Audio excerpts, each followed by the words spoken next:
Good afternoon. Thank you, thank you, thank you. Thank you.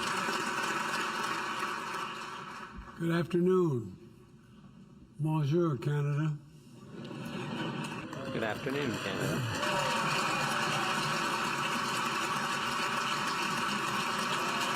I must tell you,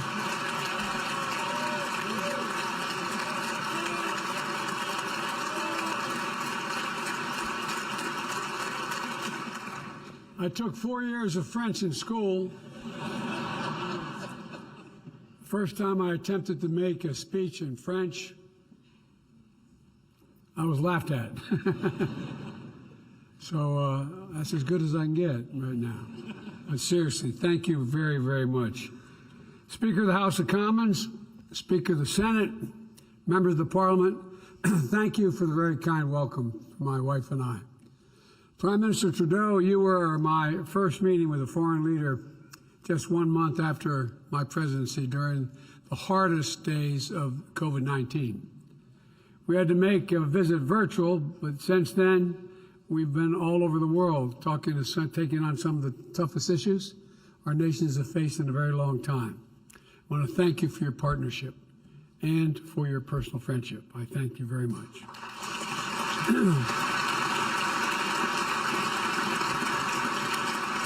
Jill and I are grateful for the hospitality that you and Sophie have shown us. Ladies and gentlemen, I'm honored to have the opportunity to uphold a tradition carried out by so many of my predecessors addressing the hallowed halls of the Canadian democracy, although this is a different hall. You've done a hell of a job here. This is really beautiful. It's really very beautiful. This is a custom that speaks to the closeness of our relationship. Americans and Canadians are two people, two countries, in my view, sharing one heart. It's a personal connection. No two nations on earth are bound by such close ties, friendship, family, commerce, and culture. Our labor unions cross borders. So do our sports leagues. Baseball, basketball, hockey. Listen to this, hockey. I have to say, I like your teams except the Leafs. I'll tell you why.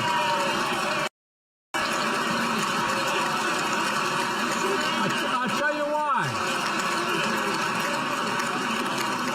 I'll tell you why.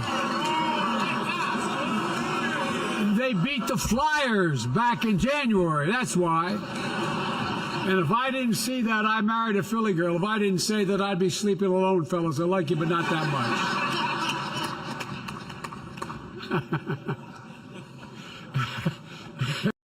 much. To take a partnership between Canada and the United States as a given. And but when you stop and think about it, it's really a wonder. 5,552-mile-long border, more than 8,800 kilometers, defined by peaceful commerce, trading relationships that measure more than $2.5 billion a day. Every day, hundreds of thousands of people cross the borders going in north and south. Just to visit, knowing they'll find a warm welcome on the other side of the border. Americans love Canadians, and that's not hyperbole. It's a data-driven fact. Earlier this week, the Gallup poll did a new poll showing American opinions on different countries in the world. This is a fact. Canada ranked at the very top. 88% favorable rating among Americans.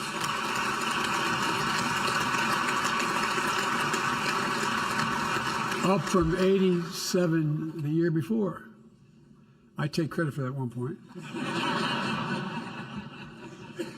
I suspect every politician in this room would do a hell of a lot to get those kind of numbers.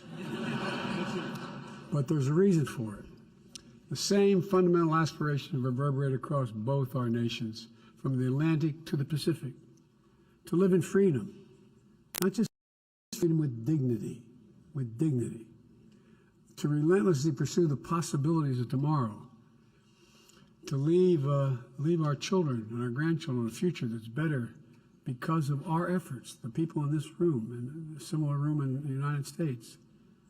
President Kennedy said, and when he spoke here in 1961, and I quote, he said, "Ours is the unity of equal and independent nations, co-tenants of the same continent, heirs of the same legacy, and fully sovereign associates in the same historic endeavor to preserve freedom for ourselves and for all who wish it, for all who wish it."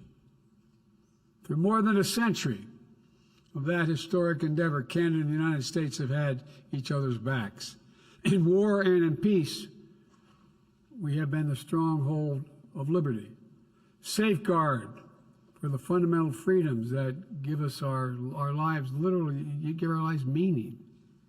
We have gladly stepped into the responsibilities of global leadership because we understand all that is at risk for Canadians and Americans alike when freedom is under attack anywhere in the world.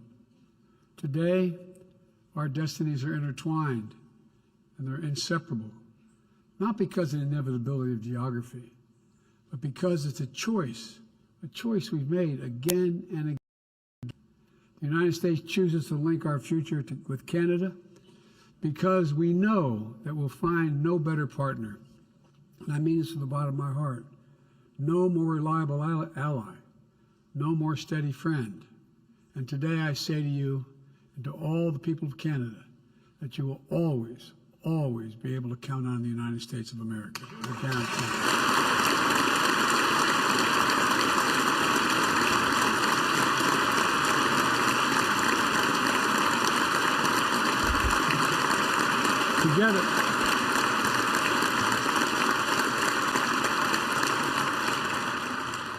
Together, we have built a partnership that is an incredible advantage to both our nations.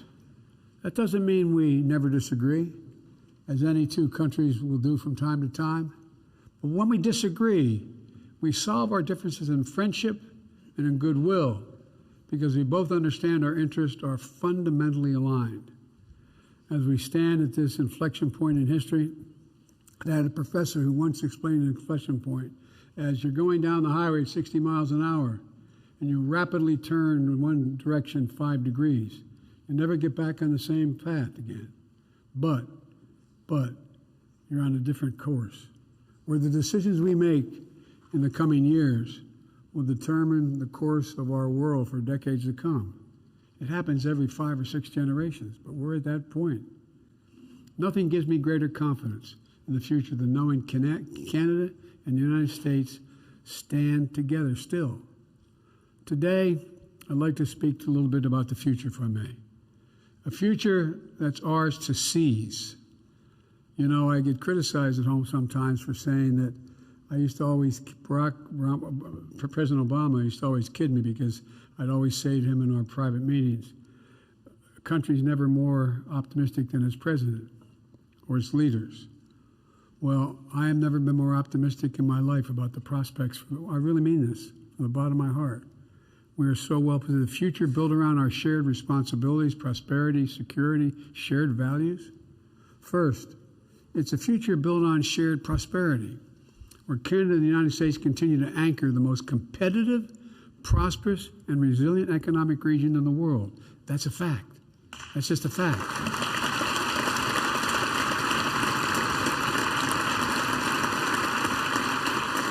Where our supply chains are secure and reliable from end to end because we're creating the value at every step right here in North America. We're mining for critical minerals, to manufacturing, packaging the most advanced semiconductors in the world, to producing electric vehicles and clean energy technology together. A future where we understand that economic success is not in conflict with the rights and dignity of workers or meeting our responsibilities addressing the climate crisis, but rather those things depend on us doing that. Depend on us doing that. Actually, since becoming president, I've been laser focused on rebuilding the U.S. economy from the bottom up and the middle out. Not a whole lot trickled down from the top down on my dad's kitchen table. And by the way, when the middle class does well, the wealthy do very well. No one gets hurt.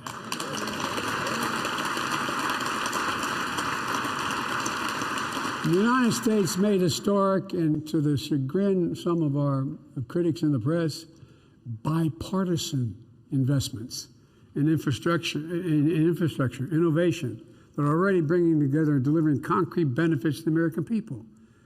And we, as we implement these legislative achievements, there are enormous opportunities for Canada and the United States to work even closer together to create good paying jobs in both our countries. The Inflation Reduction Act, which I admit wasn't bipartisan, but nonetheless, all of a sudden I'm finding we have more adherence, represents the single largest commitment in tackling climate in our history. As a matter of fact, the single largest investment in all of human history. And it's going to spur clean energy investments all over the world. And explicitly includes tax credits for electric vehicles assembled in Canada, recognizing there's a simple reason.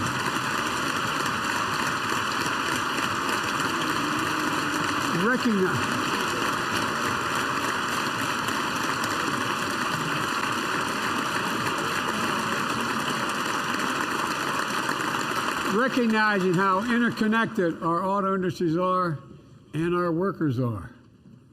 I am the most pro-union president America's ever had. No. And I speak to a hell of a lot of Canadian union members.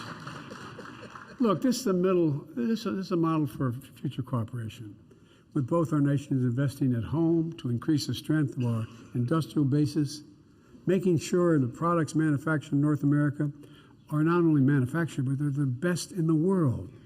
You know, we're going to amplify our shared commitment, climate action, while growing our economies. If I could just stop for just a second and say, you know, when I announced for president, I was always known as one of those kind of green Democrats, and Republicans used to be the same in my place. Well, guess what? I didn't announce my environmental plan, and I was getting beat up. Why is Biden all of a sudden changing? Well, the reason is I brought all the unions together. I brought them into the White House, not a joke, because they all said we're going to lose our jobs. And I pointed out, guess what? Every single solitary initiative required to deal with the environment creates union jobs, creates thousands of jobs.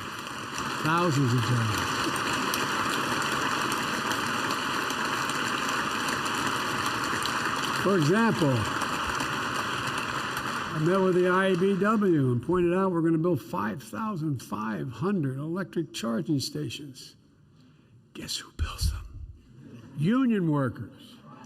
So look, we're coordinating the standard for new electric vehicles and charging stations, so Americans and Canadians can continue to easily cross the border without ever hitting a snag in their American or Canadian-built automotive zero-emission vehicles.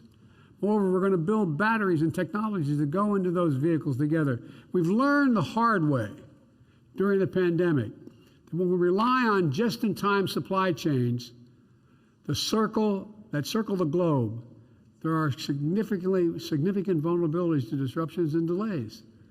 And it drives up cost here at home, both Canada and the United States. But there's a better way. Our nations are blessed with incredible natural resources. Canada in particular has large quantities of critical minerals that are essential for our clean energy future, for the world's clean energy future. And I believe we have an incredible opportunity to work together so Canada and the United States can source and supply here in North America everything we need for reliable and resilient supply chains.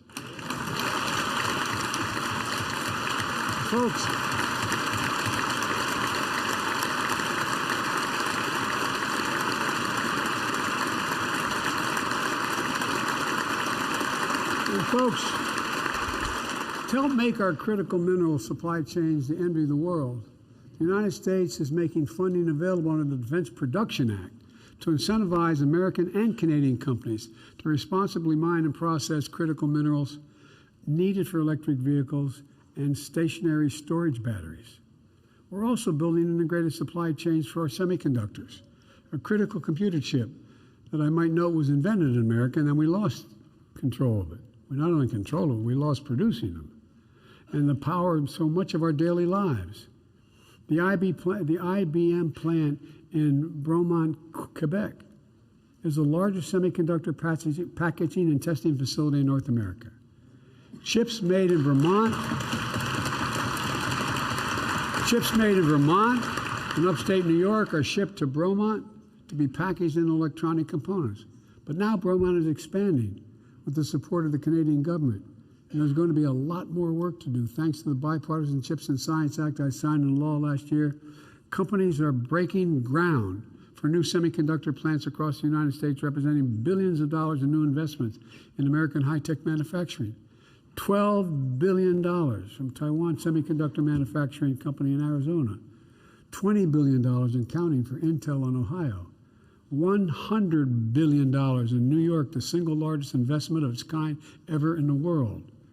And chips began to roll off these new production lines in America. A lot of them are going to be coming to Canada to be packaged. And that's a lot of jobs, good paying jobs. And today I'm also making available through the Defense Production Act $50 million to incentivize more U.S. and Canadian companies to invest in packaging semiconductors and printed circuit boards. Look, that brings me to a second pillar of our future. Because of our shared prosperity is deeply connected to our shared security. In the past years have proven that Canada and the United States are not insulated from the challenges that impact the rest of the world. The world needs Canada and the United States working together with our partners around the world to rally strong and effective global action. Nowhere is that more obvious than in our united response to Russia's brutal aggression against Ukraine. We've stood together to defend sovereignty, to defend democracy, to defend freedom for ourselves and all who wish it. As I told President Zelensky, who I visited with in Kyiv last month, people all over the world are with the brave people of Ukraine. And you have to ask yourself, aren't you amazed of the personal bravery they're showing? It's incredible. It's incredible. Folks, I know there's a large Ukrainian diaspora here in Canada, not just the lovely lady we were all introduced to a moment ago, who feel the same way. Canada and the United States, together with a coalition of 50 nations we've jointly worked to put together, are making sure that Ukraine can defend itself. We're supplying air defense systems, artillery systems, ammunition, armored vehicles, tanks, and so much more. Tens of billions of dollars so far. Together with our G7 partners, we're imposing significant cost on Russia as well, denying Russia critical inputs to its war machine. We're independently holding Russia accountable for the war crimes and crimes against humanity that Russia is committing and continues to commit as I speak today. And Canada and America alike have opened their arms to Ukrainian refugees. Our people know well the high price of freedom. Our peace tower, your peace tower, stands testament to the sacrifices of more than 60,000 brave Canadians who perished in World War I, forever making this nation the champion of liberty. In the words of a Canadian poet, Lieutenant Colonel John McCree, still called to us from Flanders Field, echoing their charge through the ages. And I quote it, to you from failing hands, we throw the torch, to you to hold it high. So today, let's once more affirm that we're going to keep that torch of liberty burning brightly and support the Ukrainian people. We will not waver.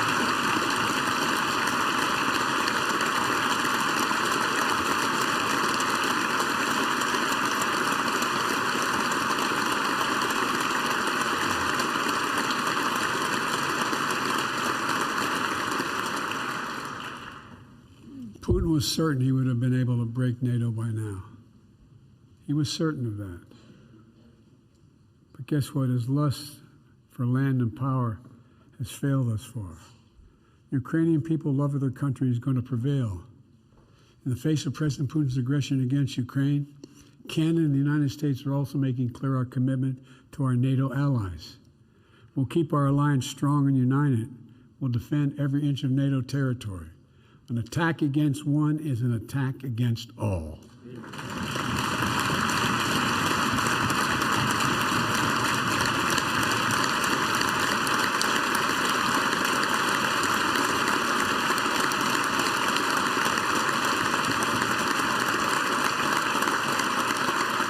And as we look forward to the 75th anniversary of NATO next year, Canada and the United States share a responsibility and a commitment to make sure NATO can deter any threat, defend against any aggression from anyone. That's the bedrock of the security of both our nations. Canada and the United States are not only partners in transatlantic security, we are Pacific nations as well. Earlier this month, we held our first U.S.-Canadian Indo-Pacific dialogue to deepen our cooperation in the vital region to promote an Indo-Pacific that is free and open and prosperous and secure. We're also an Arctic nation. We both recognize the critical importance of this region to our collective security and the interest of other nations all of a sudden in the Arctic.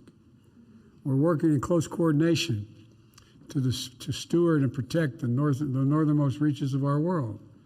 And we are American nations, deeply invested in ensuring that the Western Hemisphere is peaceful, prosperous, democratic, and secure.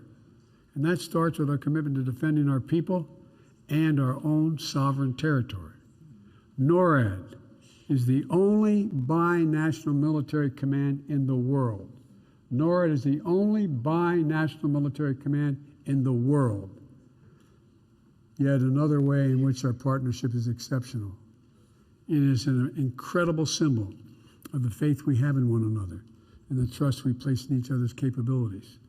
Soon, NORAD will have a new next-generation over-the-horizon radars to enhance our early warning capacity, upgraded undersea surveillance systems, modernized infrastructure that is necessary to host the most advanced aircraft. And I'm looking forward to continuing to work in close partnership with Canada as we deliver on these needs so that our people can continue to rest soundly, knowing NORAD is in the watch. Folks,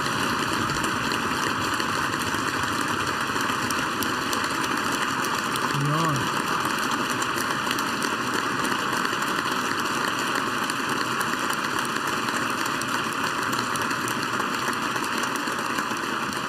We're also coordinating closely to take on the human security challenges throughout the region.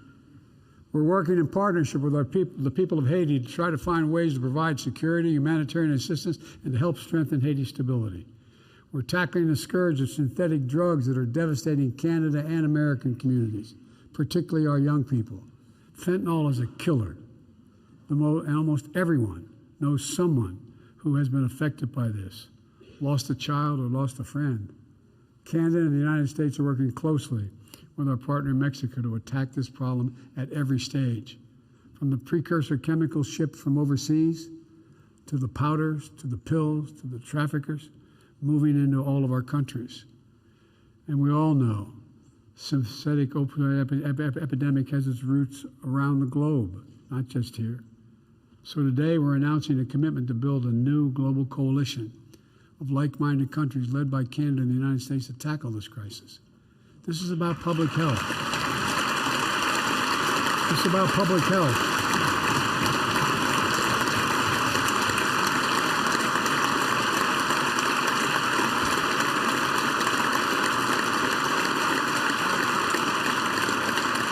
This is about public health, our economic futures, our national security.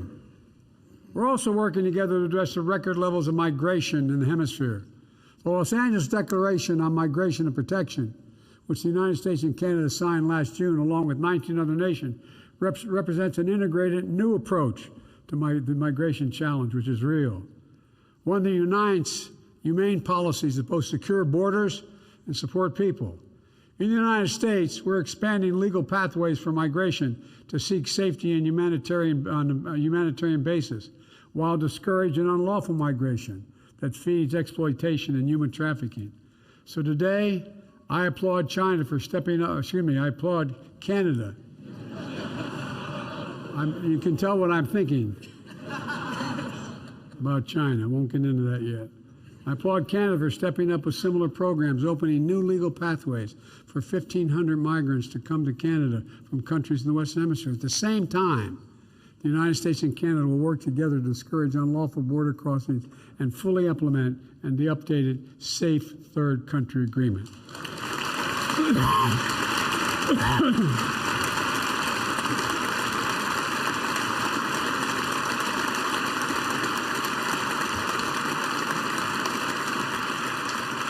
Finally, as we advance our shared prosperity and security, we must never lose sight of our shared values, because our values literally the linchpin holding everything else together. Welcoming refugees and seeking asylum seekers is a part of who Canadians and Americans are. In fact, the United States recently launched a new private sponsorship program for refugees. We call it Welcome Corps, which draws on Canadians' decades of leadership in refugee resettlement, where both countries build upon the nation-to-nation relationship with Native Americans and First Nations. We've both been influenced and strengthened by the contributions of generations of immigrants. We believe to our core that every single person deserves to live in dignity, safety, and rise as high as their dreams can carry them. We strive to defend human rights, to advance equality and gender equality, to pursue justice, and uphold the rule of law. I want to note the outstanding work Canada has done to build a coalition of nearly 70 countries endorsing the Declaration Against Arbitrary Detention and State-to-State Relations.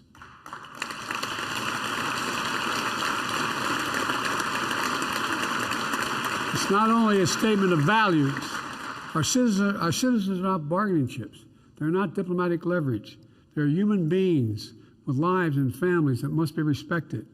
And I'm very glad to see the two Michaels, Michael Scarborough and Michael Covering. They're safely back to their families after more than 1,000 days. 1,000 days in detention. If my mother were here, she'd say, God bless you both. Thank you for joining us today, and thank you for having an opportunity to meet you earlier. You know, the incredible diversity that defines each of our nations is our strength. And the Prime Minister Trudeau and I know this is a belief that you and I share. We both build administrations that look like America and look like Canada. I'm very proud that both of us have cabinets that are 50% women for the first time in history.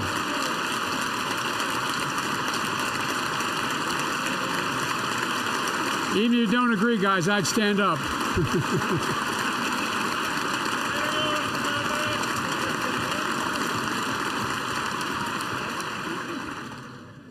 We took the lesson from you, because the bottom line is this. We make it easier for historically underrepresented, underserved communities to dream, to create, to succeed. We build a better future for all our people. So let's continue the work. Where there are no barriers, things look better. Where there are barriers to equal opportunity, we got to tear them down. Where inequity stifles potential, where we unleash the full power of our people, where injustice holds sway, let's insist on justice being done. Those are the shared values that imbue all of our efforts, our very democracy, our vitality, and our vibrancy. You know, it's what seems that drives us all. Some places and some persons are kind of forgetting what the essence of democracy is. We have to reach, so what allows us to reach beyond the horizon. Let me close with this. The year after President Kennedy spoke in Canada's Parliament, he delivered a famous speech at Rice University, issuing a challenge for Americans to go to the moon in a decade's time. You remember what he said? You probably do, because we had to learn it when we were in school. We choose to go to the moon in this decade and do other things not because it's easy, but because they are hard. Because that challenge is one that we are willing to accept, one that we're unwilling to postpone, and one which we will win. That speech tapped into something deep in America's character, something powerful, a belief that we can do big things. If you hold a second, just think about it. Turn on the television the last 2 years, whether it's in your country or mine. After 2 years of COVID, people began to wonder, can we still do big things? Big things. We sure in hell can. That confidence I believe it with every fiber of my being. That confidence can make the most audacious dreams reality. In less than 7 years after Kennedy's speech, the entire world watched humanity lift its first footprints on those further shores. It inspired a generation and spurred much of the technology advancement we now enriches our daily lives. Today, our world once more stands at the cusp of breakthroughs and possibilities that have never before even been dreamt of. And Canada and the United States are leading and will continue to lead the way. In just a few days,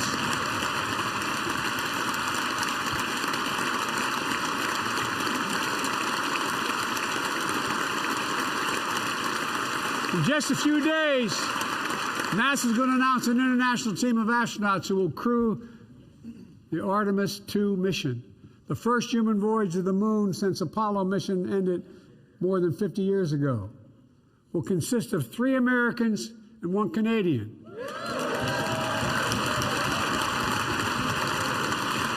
We choose to return to the moon together. Together we return to the moon. And from there, we look forward to Mars and to the limitless possibilities that lie beyond.